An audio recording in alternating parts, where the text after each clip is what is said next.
سب سے پہلے ابراہیم علیہ السلام، پھر موسیٰ علیہ السلام اور پھر عیسیٰ علیہ السلام.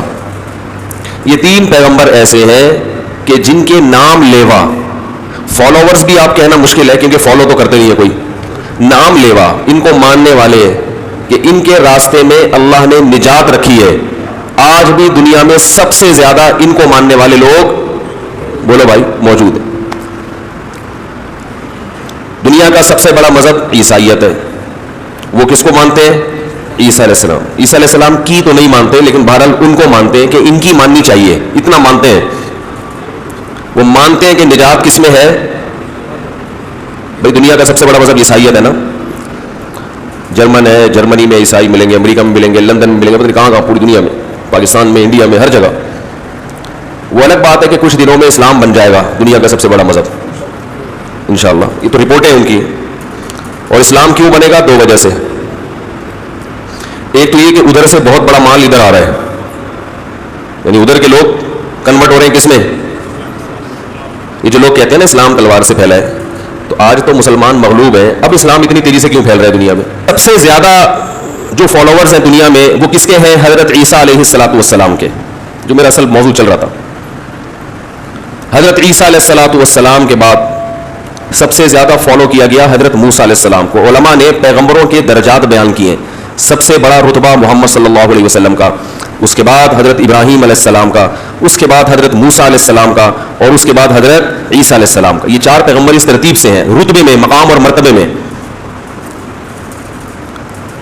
تو حضرت موسیٰ علیہ السلام کو بھی شریعت دی گئی. اللہ نے کنیکشن قائم کیا بنی اسرائیل سے، کس کے ذریعے؟ موسیٰ کلیم اللہ کے ذریعے.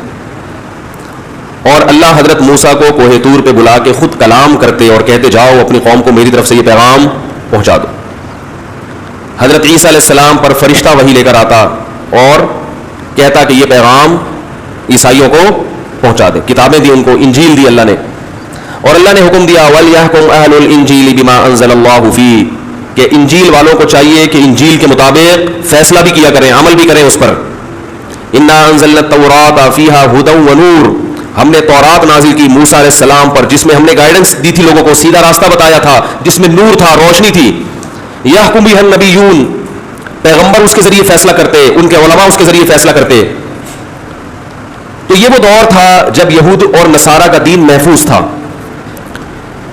اس وقت یہودی اور عیسائی داڑیاں بھی رکھا کرتے تھے، اور ان میں کوئی پروفیسر غامدی جیسے لوگ پیدا بولو بھائی نہیں.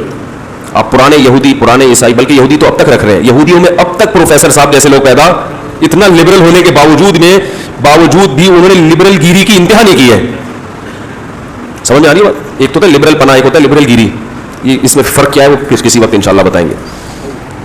وہ اتنے لبرل اب تک وہ بھی نہیں بنے، آج بھی داڑیاں رکھتے ہیں وہ.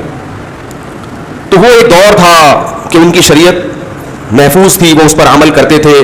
کثرت، نکاح کی کثرت بھی تھی اس معاشرے میں. طلاق کا رائٹ صرف کس کو تھا؟ یہودیوں میں مرد کو، عیسائیوں میں بھی صرف کس کو تھا؟ مرد کو. خواتین کے حقوق کے نام پر عورت کو انہوں نے طلاق کا حق بولو بھائی نہیں دیا، جس کی وجہ سے ان کا فیملی سسٹم بھی کیا تھا؟ بولو نا کیا ہو گیا بھائی؟ محفوظ میں کیا جا رہا ہے آپ؟ فیملی سسٹم بھی کیا تھا؟ محفوظ. آہستہ آہستہ ان میں بھی فضول قسم کے پروفیسر پیدا ہونا بولو بھائی شروع، جو ایکچولی کر کے نا باتوں کو گھما کے. ایکچولی اس میں عیسائیوں کا تو بالکل ہی بیڑا غرق ہو گیا نا بیچاروں کا. انہوں نے اخلاقیات کو زور دیا، اخلاقیات، اخلاق اخلاق اخلاق اخلاق اخلاق. اتنا میں نے ایک بیان کیا تھا نا، ایک خاتون کا فون آیا، انہوں نے کہا کہ بھائی وہ اخلاق پر میں نے بیان سنے، تو وہ یک طرفہ بیان سنے تھے نا انہوں نے، وہ غلط فہمی کا شکار ہو گئی. یک طرفہ بیان سنے انہوں نے. تو اسلام میں ایک حدود ہے، اخلاقی بھی ایک حد ہے. اس حد تک بچہ 7 سال کا ہو جائے، محبت سے کہو، 10 سال میں بھی نماز نہیں پڑھے، پھر اخلاق نہیں ہے، پھر مارو، کٹائی لگاؤ اس کی. کیوں نہیں پڑھ رہا بھائی؟ تو مسلمان گھر میں پیدا ہوا ہے، تو صرف کھانے پینے کے لیے پیدا ہوا ہے یہاں پہ کیا؟ تیرے ابا کا کام صرف یہ ہے کہ تجھے انڈے پراٹھے کھلاتا رہے صبح سے شام، اور تیرے رب کا کام بھی ہے بس تجھے کھلاتا رہے، اس کی کوئی عبادت نہیں ہے. 10 سال میں بچے کے کیا لگیں گے؟ چترول لگیں گے. تو دین فطرت ہے، اعتدال کا راستہ بتایا اس نے، اعتدال کی راہ سکھائی اس نے.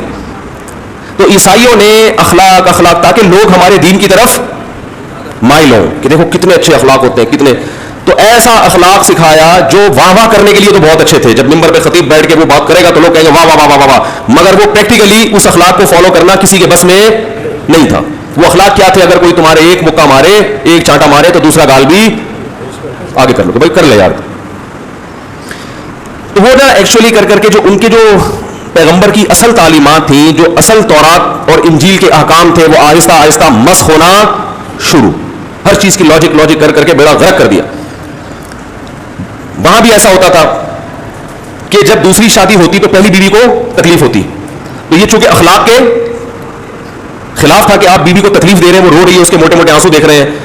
تو انہوں نے کہا، پادریوں نے کہا یار یہ بڑا خطرناک منظر ہوتا ہے جب دوسری شادی ہوتی ہے، بیوی کیا گزرتی ہے. تو اخلاق کا تقاضا یہ ہے کہ کتنی ہوں گی؟ ایک. اللہ کے دین میں اپنی عقل لگائی تو اس ایک کو تو فائدہ پہنچا دیا، اور ہزاروں لاکھوں لڑکیوں کا بیڑا بولو بھائی غرق.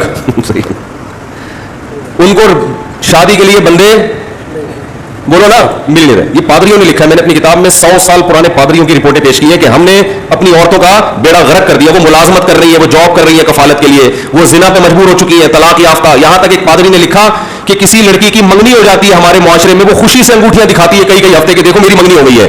ایسا بیچاری کو معاشرے میں بنا دیا. آج بھی مسلمان میں بھی یہی ہے، مسلمانوں میں بھی یہی ہے. بیٹی پیدا ہوتے ہی رشتوں کے لیے ٹینشن کہ بھئی اللہ نے موسیٰ علیہ السلام کے ذریعے بھی رابطہ کیا، عیسیٰ علیہ السلام کے ذریعے بھی رابطہ کیا، مگر ان میں جو لبرل قسم کے لوگ تھے انہوں نے تحریف کرتے یہودیت اور عیسائیت کا کیا کر دیا؟ بیڑا غرق. آج ہمیں پتہ ہی نہیں یہودیوں کا رمضان کب شروع ہوتا ہے، عیسائیوں کا رمضان کب ہوتا ہے، پتہ ہی نہیں، کوئی ہلچل ہی نہیں ہے. تو وہ نہ تراویح ہے، نہ ان کی کوئی تلاوت ہے، وہ تھوڑے بہت 2-4 موسمی رسومات رہ گئی ہیں. اللہ کا شکر ہے، اللہ نے اسلام کی حفاظت کا وعدہ کیا علماء کے ذریعے، کیونکہ نبی نے صحیح حدیث آتی ہے کہ العلماء ورثۃ الانبیاء، علماء انبیاء کے وارث ہیں. تو علماء کے ذریعے اللہ نے حفاظت کی. اہل حق علماء برے بھی ہوتے ہیں، اچھے بھی ہوتے ہیں، تو ان کے ذریعے اللہ نے حفاظت کی، جس کا یہ نتیجہ ہے کہ آج مسلمانوں کا رمضان بھی محفوظ. آج میں فجر میں لوگوں کا رش دیکھا، بڑی طبیعت خوش ہوئی. میں نے کہا دیکھو 3-4 بجے اٹھنا، اس وقت سحری کرنا، اپنی نیند کو خراب کرنا، پھر عبادت کے لیے اس ٹائم پہ اتنا بڑا مجمع مسجد میں حاضر ہو، جبکہ محمد صلی اللہ علیہ وسلم کی دعوت کو 1400 سال گزر چکے ہیں. 1400 سال کے بعد بھی اتنا زندہ ہے اسلام. یہ اس دین کے برحق ہونے کی علامت ہے. جب بھی رمضان آتا ہے پوری دنیا میں پتہ چلتا ہے کہ رمضان آ رہا ہے، سارا پوری ترتیب چینج ہو جاتی ہے. تو الحمدللہ 1400 سال کے بعد بھی آج اسلام محفوظ ہے، یہود و نصارہ کا دین محفوظ نہیں ہے. تو یہ بھی اسلام کی حقانیت کی ایک بہت بڑی دلیل ہے کہ یہ آخری نبی ہے. اللہ نے کہا کہ اب اس میں آئیں گے لبرل لوگ بھی جو کوشش کریں گے ایکچولی کر کے، لیکن علماء اس کا دفاع کر کے صحیح اور حق اور باطل میں امتیاز بولو نا بھائی.